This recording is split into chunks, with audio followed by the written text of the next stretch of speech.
اما كامل اما والو، وكتقول مع راسك الا ما درتهاش مزيان على بيرفيكسيون غادي توقع شي حاجه.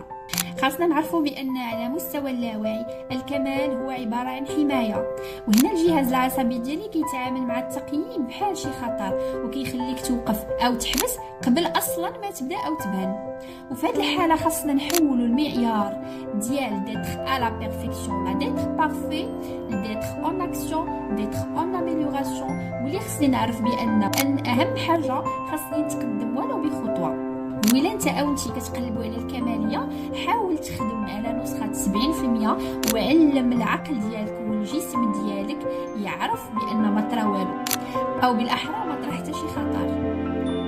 وخلي جهازك العصبي يتعلم ان العالم ما كيطيحش الا ما كانش الامور كامله.